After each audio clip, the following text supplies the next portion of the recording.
सुन लीजिए पहले। मैं आपको ये बिल्कुल कॉपी में ही पढ़ाऊँगा, मतलब बोर्ड पे पढ़ाऊँगा, लेकिन अभी मैं इसका आपको स्लाइड इसलिए दे रहा हूँ ताकि जब मैं इसको और अच्छे से समझाऊँ तो आप और अच्छे से समझें। जैसे कि डाइजेशन एंड एब्जॉर्प्शन। डाइजेशन का मतलब क्या होता है कि जो कॉम्प्लेक्स फूड है उसको सिंपल फूड में कन्वर्ट करिए, लेकिन उसके साथ डाइजेस्टिव एंजाइम होने चाहिए, तभी वो सारी प्रोसेस क्या होंगी, डाइजेशन कहलाएंगी। अब एब्जॉर्प्शन का मतलब क्या होता है, जो आपने फूड खाया उसका एक सिंपल फॉर्म बना, मतलब कि जो मोनोमर बना। अब वो मोनोमर जो है जब ब्लड में चला जाए तो उसे आप क्या कहोगे, एब्जॉर्प्शन कहोगे। इसीलिए हम लोग क्या पढ़ते हैं, डाइजेशन एंड एब्जॉर्प्शन पढ़ते हैं। अब जो एलिमेंट्री कैनाल, इसमें जो पिक्चर आपको दी हुई है, तो आप माउथ है, माउथ के साथ क्या है, आपको क्यों एलिमेंट्री कैनाल बता रहा हूँ, माउथ है, ईसोफेगस है, स्टोमच है, फिर उसके बाद क्या है, स्मॉल इंटेस्टाइन, लार्ज इंटेस्टाइन, फिर एनस है, और जो उसके मतलब कि अगल बगल जैसे स्लाइवरी ग्लैंड है, लीवर है, पैंक्रियाज है, फिर उसके अपेंडिक्स, रेक्टम, ये सब भी होते हैं। लेकिन डाइजेस्टिव सिस्टम को अगर आप कहो कि ये है क्या, तो डाइजेस्टिव सिस्टम में आपके एलिमेंट्री कैनाल आती हैं और उससे एसोसिएटेड ग्लैंड। अब एलिमेंट्री कैनाल तो आपको ही बताया, mouth, oesophagus, stomach, small intestine and large intestine. अब जो आपने फूड खाया, क्या कहा, जो आपने फूड खाया उसका फेट क्या है, मतलब उसका भविष्य क्या है, तो वो किस स्टेप से होकर के गुजरता है। तो हमारे जो डाइजेशन प्रोसेस है उसमें 5 स्टेप हैं। पहला इंजेशन, मैंने फूड को खाया, वो क्या हुआ, इंजेस्ट हुआ। फिर वो डाइजेस्टिव एंजाइम के साथ हुआ। डाइजेस्टिव एंजाइम का मतलब क्या है, वो अपने हर रीजन में जा जाकर, जैसे स्टोमच है, माउथ है, इन रीजन में जा कर के कॉम्प्लेक्स फूड जो हुआ वो सिंपल फूड में कन्वर्ट हुआ, मतलब कि उसका क्या हुआ, डाइजेस्ट हुआ। अब डाइजेस्टेड पार्ट जो मोनोमर पार्ट है वो क्या हुआ, एब्जॉर्ब हुआ। कहाँ, जो ब्लड है, जो मोनोमर है वो ब्लड में चला गया। ब्लड में चला गया तो उसे आपने क्या कहा, एब्जॉर्प्शन कहा। अब वो टिश्यू द्वारा अपटेक कर लिया गया, अपने एटीपी फॉर्मेशन के लिए अपटेक कर लिया गया, वहाँ एटीपी का फॉर्मेशन हो गया, तो आपने उसे क्या कहा, एटीपी फॉर्मेशन हुआ वहाँ। तो एटीपी जहाँ फॉर्मेशन हुआ, वो एटीपी फॉर्मेशन में एसिमिलेशन हुआ, इजेशन, जो डाइजेस्ट नहीं हो पाया, अनडाइजेस्टेड फूड, ये सब क्या होते हैं, ये अनडाइजेस्टेड फूड को आप बाहर निकाल देते हो।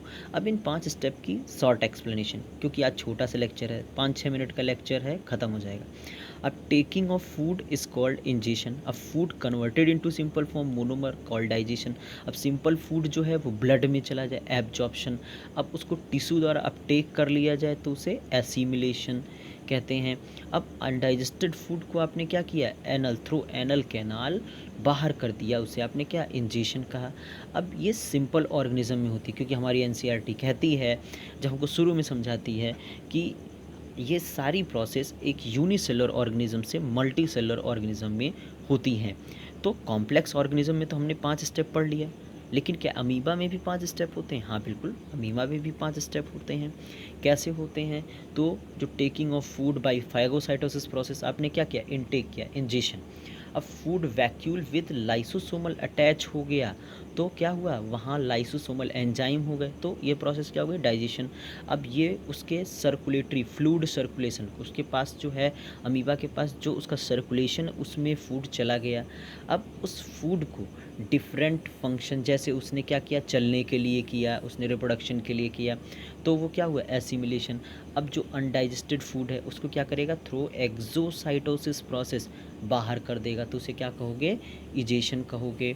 अब how many part include in digestive system, तो छोटे छोटे बक्कल कैविटी, फेरिंग्स, स्टोमच, वही buccal cavity, oesophagus, stomach, small intestine, large intestine और एनस। फिर अब 3 टाइप की ग्लैंड होती हैं, सबसे मोटी मोटी अगर पढ़ोगे, स्लाइवरी ग्लैंड, लीवर और पैंक्रियाज। अब complete discussion about digestive gland. तो बक्कल कैविटी में आप पहले क्या होता है, जैसे ही नाक में आते तो इसे नॉस्ट्रिल कहते हैं। क्या कहते हैं? नॉस्ट्रिल। और नॉस्ट्रिल के ऊपर जो देख रहे हो यहाँ कि ये नेज़ल चैम्बर है। क्या है? नेज़ल। मिटा देते हैं थोड़ा सा, बहुत ज़्यादा गंदा हो गया है। मिटाल दें। तो यहाँ क्या है, नाक से एयर जाएगी नॉस्ट्रिल से जब एयर जाएगी, देखो नॉस्ट्रिल से एयर गई तो ये जो सबसे आगे वाला जो हिस्सा होता है जिसको आप ऐसे जीभ से छूते हो, आगे जीभ से छूते हो, तो उसे क्या कहते हैं? बोनी पैलेट होता है। धीरे धीरे जैसे पीछे जाने लगते हो तो कैसा होता है? सॉफ्ट होता है। जिसे आप जैसे ये जीभ है, ये जीभ को ऐसे करके छुओ, ऊपर की तरफ छुओ तो हार्ड दिखेगा बोनी पार्ट, और उसके पीछे जाओगे तो क्या होगा? सॉफ्ट। अब पैलेट उसके बाद जो होता है उसके बीच के ऊपर नॉस्ट्रिल से, और उसके बीच तो उसे नॉस्ट्रिल चैम्बर कहते हैं। और नीचे जो रहता है उसे क्या कहते हो? टंग जो रहता है, और उससे नीचे क्या है? तीत हैं आपके। ये आपका क्या हुआ? Buccal cavity. तो उसमें बोनी पैलेट है, नेज़ल चैम्बर है, सॉफ्ट पैलेट है, हार्ड पैलेट है, और तीत है आपका।